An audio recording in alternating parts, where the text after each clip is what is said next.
nous allons étudier la parole de Dieu avec le sermon intitulé « Le chemin du ciel » et apprendre par la Bible que suivre la parole de Dieu et venir à Dieu le Père et à Dieu la Mère en obéissant à la parole de Dieu est le chemin du ciel.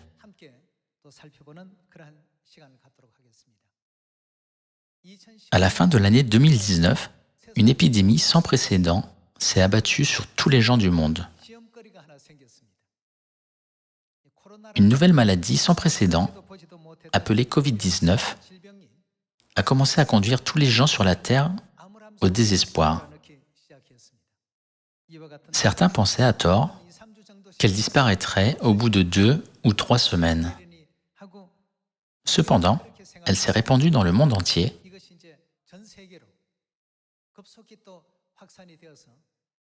et plus de 200 pays sont actuellement affectés par la Covid-19.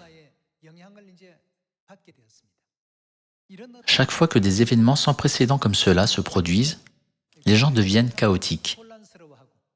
Nous avons été confrontés à ce moment où l'économie du monde s'est soudainement arrêtée et la plupart des industries, indépendamment de la société ou de la culture, ont cessé toute activité. En raison de cette fermeture mondiale, beaucoup de gens ont paniqué en se sentant affligés que leur avenir ne soit pas garanti. Beaucoup de gens pensaient « cela disparaîtra après environ 2 semaines » ou « cela sera fini au printemps ou en été ». Cependant, maintenant, une année s'est déjà écoulée. La moitié de l'année 2021 est déjà vite passée. Elle s'est écoulée si rapidement que nous nous souvenons à peine de ce que nous avons fait au cours des 6 derniers mois.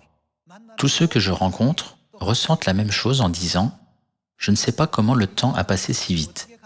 Sans avoir rien fait, 1 an a passé, puis 6 mois ont passé. » La raison pour laquelle ils disent cela est qu'ils sont perplexes face à cette situation. Cela signifie qu'ils ne savent pas dans quelle direction ils doivent diriger leur vie. C'est la situation dans laquelle se trouve actuellement toute l'humanité. Nous devons analyser cette situation du point de vue spirituel. Il est facile de trouver la bonne direction s'il y a un point de repère, tel qu'un bâtiment, une montagne ou une zone familière. Cependant, imaginez que vous conduisiez un bateau en pleine mer où il n'y a rien. Qu'arrivera-t-il si vous ne savez pas par quel chemin vous devez aller pour vous rendre sur la terre où se trouve votre maison? Ou qu'arrivera-t-il si vous n'avez aucune idée de la direction à prendre pour arriver à destination? Comment vous sentiriez-vous? Si vous imaginez que vous êtes ainsi en pleine mer, vous vous sentirez extrêmement désemparé. Pensons à un autre scénario. Imaginez que vous soyez au milieu d'une jungle où les tiges rampantes et toutes sortes d'arbres sont enchevêtrés les uns avec les autres et que toute direction semble la même. Qu'arrivera-t-il si vous n'avez aucune idée de la direction à prendre pour arriver au village ou rentrer à la maison? Ou qu'arrivera-t-il si vous avez l'impression de tourner en rond en revenant au même endroit encore et encore? De quoi aurez-vous le plus besoin? Pensons à un scénario de plus.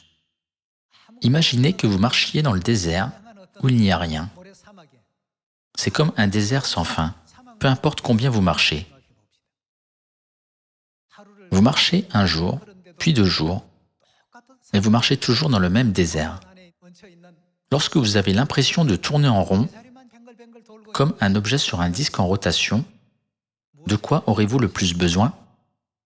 Qu'arrivera-t-il si vous naviguez depuis 1 heure, 2 heures ou 10 heures, mais que vous ne voyez que la mer immense? Qu'arrivera-t-il si vous êtes perdu dans l'océan infini? Lorsque vous sentez qu'il n'y a pas de direction à prendre, de quoi aurez-vous le plus besoin? Frères et sœurs, que devez-vous chercher dans ces situations? Vous devez chercher Dieu, n'est-ce pas? Pensons-y du point de vue physique. Si vous êtes perdu en pleine mer, qui est sans fin, peu importe combien vous naviguez, ou que vous êtes perdu dans la jungle sans fin, peu importe combien vous marchez, ou que vous êtes perdu dans le désert sans fin, bien que vous continuez à marcher, de quoi avez-vous le plus besoin? Un outil comme une boussole, qui vous indique les directions, ne serait-il pas le mieux? Si vous avez un tel outil, vous serez soulagé, même si vous êtes dans cette situation. Actuellement, en raison de la pandémie de coronavirus, les gens du monde entier ont perdu leur direction, leur avenir ou leur joie de vivre. Alors, quel rôle une boussole peut-elle jouer dans cette situation? Comme une personne qui s'est perdue sur la mer sans fin a le plus besoin d'une boussole,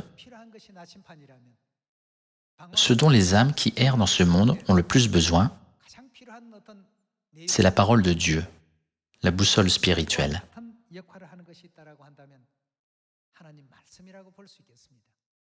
C'est pourquoi l'auteur du livre des psaumes a dit « La parole de Dieu est une lampe et une lumière sur mon sentier. »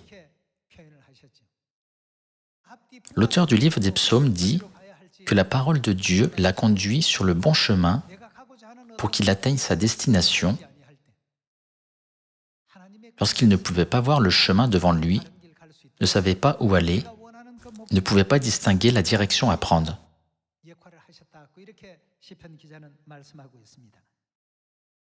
Voyons la parole de Dieu dans Psaume chapitre 119, verset 105. Ta parole est, quoi? Une lampe à mes pieds et une lumière sur mon sentier. L'auteur du livre des psaumes nous enseigne que lorsque nous sommes mis dans une situation confuse, sans pouvoir distinguer tous les côtés dans les ténèbres, c'est seulement la parole de Dieu qui joue le rôle d'une boussole spirituelle en nous conduisant au royaume des cieux. Dieu a également dit « Le temps viendra où le monde entier sera éprouvé avec la même tentation. » Voyons Apocalypse chapitre 3, verset 10. « Parce que tu as gardé la parole de la persévérance en moi, je te garderai aussi à l'heure de la tentation qui va venir sur le monde entier pour éprouver les habitants de la terre. » Après le commencement de la pandémie de coronavirus, la foi de chacun s'est révélée.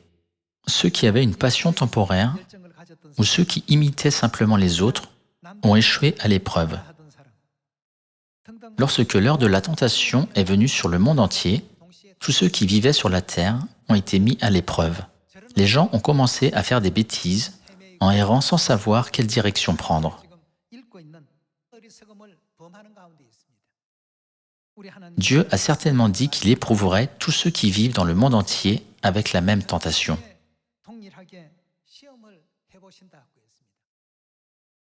Frères et sœurs, vous devez passer un examen d'entrée afin d'aller à une université, n'est-ce pas? Les gens doivent passer le concours de la fonction publique pour devenir fonctionnaire, n'est-ce pas?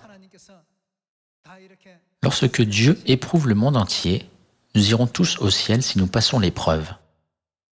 Le monde entier passera une épreuve. Il semble que la pandémie de coronavirus est la première épreuve avec laquelle le monde entier a été éprouvé.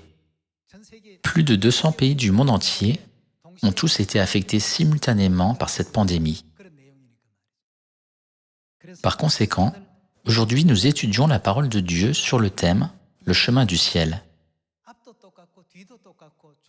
Lorsque tous les côtés se ressemblent et que nous ne savons pas dans quel but et dans quelle direction nous devons avancer, nous pourrons trouver la bonne direction et aller à notre destination si nous avons une boussole. De la même manière, la parole de Dieu nous conduira toujours dans la bonne direction en tant que boussole spirituelle. C'est pourquoi Dieu a dit, à travers l'auteur du livre des psaumes, « Ta parole est une lampe à mes pieds et une lumière sur mon sentier. » Cela ne veut-il pas dire que la parole de Dieu fait briller la lumière et devient une lampe pour nous lorsque nous ne savons pas où aller? C'est pourquoi Dieu a dit dans la Bible que nous ne devons jamais mépriser la parole de Dieu et que nous ne devons rien ajouter ou retrancher. Lisons Apocalypse, chapitre 22, verset 18. Je le déclare à quiconque entend les paroles de la prophétie de ce livre. Si quelqu'un y ajoute quelque chose, Dieu le frappera des fléaux décrits dans ce livre. Et si quelqu'un retranche quelque chose des paroles du livre de cette prophétie, Dieu retranchera sa part de l'arbre de la vie et de la ville sainte décrits dans ce livre. N'est-ce pas un avertissement que nous ne devons jamais rien ajouter ou retrancher à la Bible? C'est parce que si nous ajoutons ou retranchons quelque chose, la parole de Dieu deviendra comme une boussole brisée. Pour que la parole de Dieu, qui est la boussole spirituelle, joue son propre rôle et remplisse sa propre fonction, nous ne devons jamais rien ajouter à ce qui est écrit dans la Bible, ni rien en retrancher, afin de pouvoir entrer au ciel en toute sécurité. Dieu nous donne cet enseignement dans Apocalypse chapitre 22. Chaque fois que nous errons, sans connaître les bonnes directions qui nous conduisent au ciel, nous devons rester dans la parole de Dieu en suivant les enseignements que Dieu nous a donnés.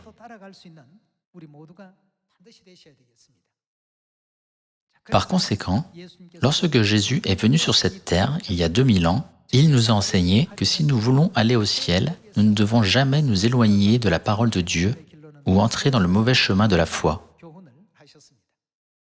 Voyons Matthieu chapitre 7, verset 21. Ceux qui me disent « Seigneur, Seigneur » n'entreront pas tous dans le royaume des cieux, mais seulement celui qui fait la volonté de mon Père qui est dans les cieux. La volonté de Dieu n'est-elle pas contenue dans toutes ces paroles écrites dans les 66 livres de la Bible? Si nous faisons la volonté de Dieu, cela ne veut-il pas dire que nous obéissons à la volonté de Dieu sans rien ajouter ou retrancher afin d'aller au ciel? Alors, que nous disent les 66 livres de la Bible?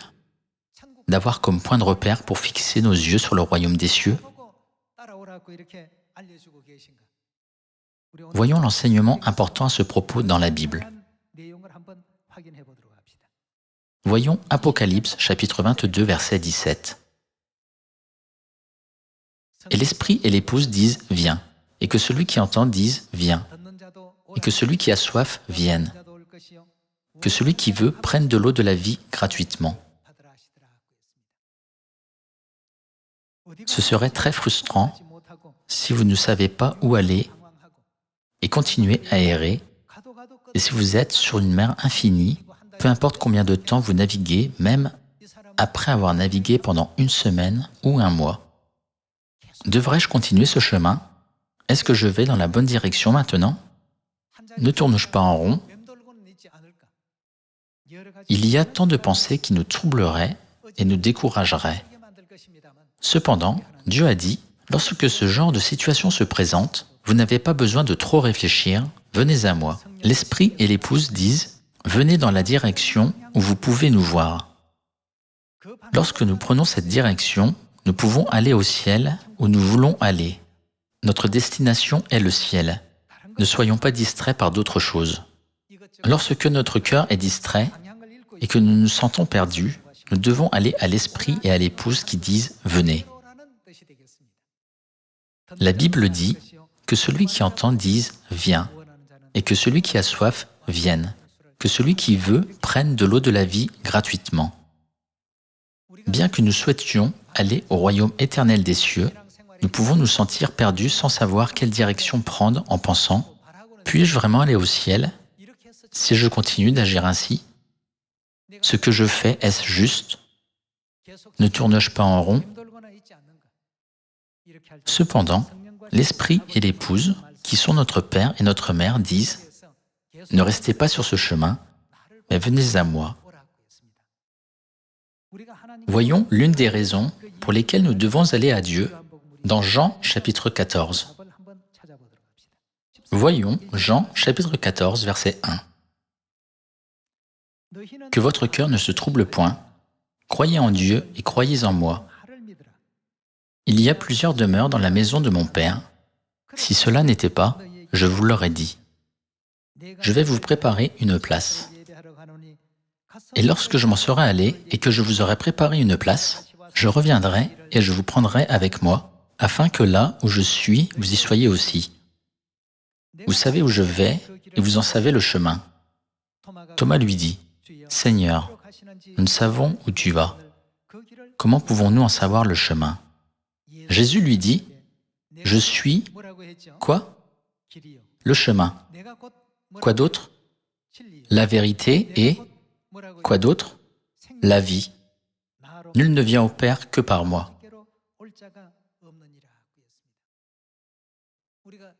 Afin d'aller au royaume éternel des cieux, où Dieu demeure, nous devons passer par Jésus-Christ.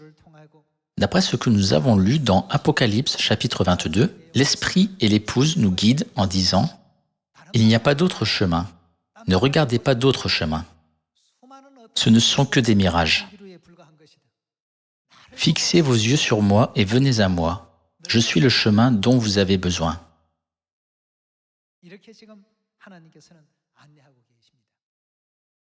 En marchant sur le chemin de la foi, si vous vous sentez frustré, comme si vous flottiez sur l'océan infini, ou que vous avez l'impression d'errer, comme si vous étiez perdu dans la jungle, qui semble sans fin, peu importe combien vous marchez, ou que vous vous sentez perdu, comme si vous marchiez dans le désert sans fin, vous ne devez pas vous focaliser sur ces situations. Je pense que vous pouvez voir ces moments dans votre vie de foi. Cependant, lorsque vous êtes éprouvé, avec la tentation qui vient sur le monde entier, portez le regard sur Père et portez le regard sur Mère. Si vous aviez su qui j'étais, vous seriez tous venus me demander. Si vous aviez su qui j'étais, vous seriez tous venus me chercher. Les gens peuvent penser que si Jésus, qui est venu il y a 2000 ans, revient sur cette terre, la controverse et la division au sein du christianisme seront à la fois complètement résolues. Cependant, Jésus qui était venu il y a 2000 ans est déjà venu sur cette terre. Mais il reste encore la controverse et la division religieuse. Rien n'a changé. Les soi-disant chrétiens calomnient Jésus qui est venu une seconde fois, en répandant des rumeurs malveillantes sur Internet et en rejetant la vraie Église par l'opinion publique. Rien n'a changé. Cependant, si nous portons le regard sur Père et Mère, avec la foi comme celle des apôtres Pierre, Jean et Paul, qui croyaient absolument que tous les trésors de la sagesse et de la connaissance étaient cachés en Christ, nous pouvons trouver le bon chemin pour retourner au ciel. Les 66 livres de la Bible nous enseignent les bonnes directions qui nous conduisent au ciel. Comment l'apôtre Pierre a-t-il trouvé le chemin lorsqu'il était en pleine mer? Comment l'apôtre Jean a-t-il trouvé le chemin lorsqu'il était en pleine mer? Comment l'apôtre Paul a-t-il trouvé le chemin lorsqu'il était perdu dans la jungle? Ils ont tous trouvé le bon chemin de la même manière. Ils ont tous obéi à la parole de Dieu. « Venez à moi ». Quant à nous, qui vivons au temps du Saint-Esprit, nous devons écouter la voix de l'Esprit et de l'Épouse, et les suivre partout où ils nous conduisent en obéissant à leurs enseignements. C'est le seul moyen pour nous d'échapper à cette situation sans nous sentir frustrés ou affligés dans l'océan infini appelé vie.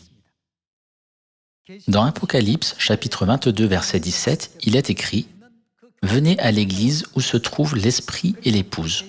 D'après Apocalypse, chapitre 14, verset 1, « Où est l'agneau ?» La Bible dit que là où l'Esprit demeure est Sion. Par conséquent, venir à Sion à la hâte et trouver Père et Mère est la volonté de Dieu. Voyons Psaume, chapitre 24, verset 1. À l'Éternel, la terre et ce qu'elle renferme, le monde et ceux qui l'habitent, car il l'a fondée sur les mers et affermi sur les fleuves. Qui pourra monter à la montagne de l'Éternel? Qui s'élèvera jusqu'à son lieu saint? Qui pourra monter à la montagne de l'Éternel? Qui s'élèvera jusqu'à son lieu saint? Dans Apocalypse, chapitre 14, nous pouvons voir qu'il y a des gens qui se tiennent avec l'agneau sur la montagne de Sion. Quel genre de caractéristiques ont-ils? Ils ont la foi qui leur permet de suivre l'agneau partout où il les conduit. Ces gens ne se perdront jamais. Puisque ces gens portent toujours le regard sur Père et Mère et suivent leur chemin, ils ne peuvent jamais perdre leur chemin. Cependant, tous les autres sont perdus en errant.